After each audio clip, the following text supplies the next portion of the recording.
Hi friends, आप देख रहे हैं फिल्मी की छुरी। मैं हूं आशीष और हम बात करने वाले हैं रॉकी और रानी की प्रेम कहानी, इस फिल्म को जो मैं हाल ही में प्रेस शो में देखकर आ रही हूं और आपको ये बताने के लिए आ गई हूं कि आपको देखना है या नहीं देखना है। बेसिकली ये जो फिल्म है, मैं बहुत ज़्यादा एक्सपेक्टेशंस लगाकर नहीं गई थी क्योंकि इन दिनों इतनी एक्सपेक्टेशंस लगाकर जाओ और देखने में पता नहीं क्या मिल जाता है। लेकिन इस फिल्म ने मेरी सोच को बदल दिया। फिल्म को चलिए आपको बताती हूँ कहानी क्या है। तो एक रंधावा फैमिली है, एक चैटर्जी फैमिली है। Randhawa family over the top patriarchal society को बताने वाली, लेकिन जो सर्वे सर्वा है वो है जया जी, और वो बिल्कुल कठोर निष्ठुर टाइप्स की दादी हैं। वहीं पर दूसरी चैटर्जी फैमिली जहाँ एवरीथिंग इज़ नाइस। जर्नलिस्ट हैं वहाँ एक फैमिली, मतलब आलिया जर्नलिस्ट हैं, उसके पिताजी डांसर हैं, ममा प्रोफेसर है, और इस तरीके से एकदम बुद्धिजीवी टाइप्स की फैमिली है। लेकिन प्यार इन दो फैमिली को पास में लेकर आ जाता है और बस यही प्यार फाइनली जीत जाता है। कहानी इतनी ही है। बहुत सारे ट्विस्ट एंड टर्न्स है, बहुत ज़्यादा हंसने का मौका है, बहुत ज़्यादा तालियां बजाने का मौका आपको देने वाली है, इमोशन करने वाला। कई ऐसे मोड आएंगे जहां आप बड़े इमोशनल हो भी जाने वाले हैं। एक्टिंग की बात करती हूँ फ्रेंड्स, धमाल एक्टिंग है। रणवीर हर एंगल से दिखाई देते हैं कि he is a typical Delhi का लड़का जो अपने अलावा और फरारी और कलरफुल कपड़े यही सोचता है। वहीं पर एकदम क्लासी न्यूज़ रीडर की तरफ से नज़र आती हैं आलिया। इन दोनों की फैमिली को बहुत प्रॉपरली क्लियरली अलग अलग दिखाई देती है, एक की सोच और दूसरे की सोच।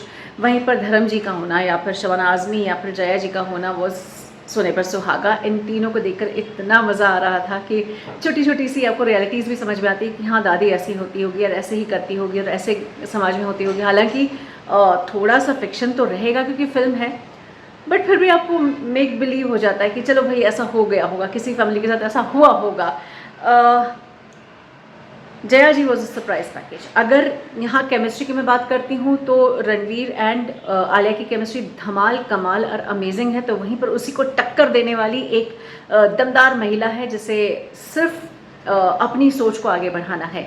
वहीं पर शबाना आज़मी और धर्म जी एक बहुत सुंदर सॉफ्ट सा एंगल लेकर आते हैं फिल्म में, जिसे देखकर आपको मज़ा भी आता है और आपको हंसी भी आती है।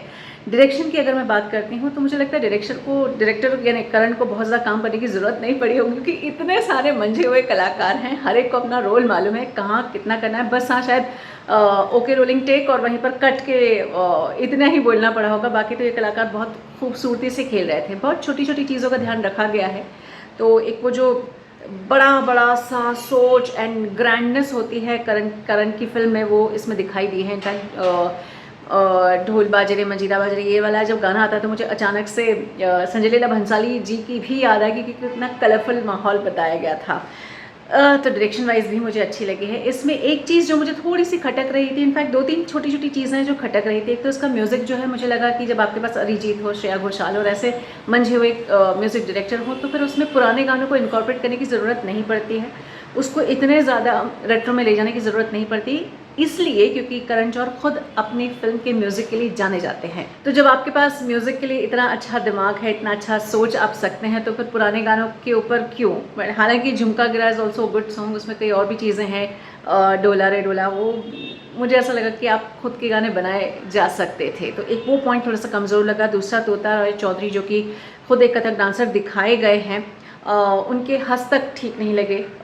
जब आप क्लासिकल डांस ट्राई करते हैं तो कोशिश कीजिए कि क्लासिकल डांस में क्या नहीं करते और बिल्कुल भी नहीं करते हैं, इसका ध्यान रखा जाना चाहिए था। जो कि निर्देशक को मैं यहाँ बोलूँगी भाई यार देख लेते, करण कुछ तो कर लेते, वो ठीक नहीं लग रहा था।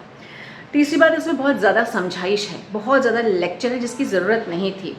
बहुत छोटे में उसको निपटाया जा सकता था, बहुत सटल तरीके से उसको निपटाया जा सकता है, क्योंकि ऐसे बहुत सारे यूट्यूब और बहुत सारे सोशल मीडिया पर भरे पड़े हैं जहाँ आपको लोगों को समझाइश बहुत मिलती है। तो शायद यहाँ थोड़ा कम किया जा सकता है। लेकिन फिर भी इन सब के बावजूद भी, इन दो तीन चीज़ों के बावजूद भी फिल्म इतनी एंटरटेनमेंट से भरी हुई है, इतनी अमेजिंग है कि आप सब कुछ देखना भूल जाते हैं। सिर्फ आपको केमिस्ट्री दिखाई देती है रणवीर आलिया की, तो वहीं पर गुस्सा दिखाई देता है जया बच्चन का, which is a surprise package. 5 में से 5 नंबर की फिल्म है क्योंकि इतने टाइम बाद इतनी मज़ेदार मसालेदार फिल्म आपके सामने लेकर आए हैं, एकदम करण जौहर टाइप्स की। जय हिंद।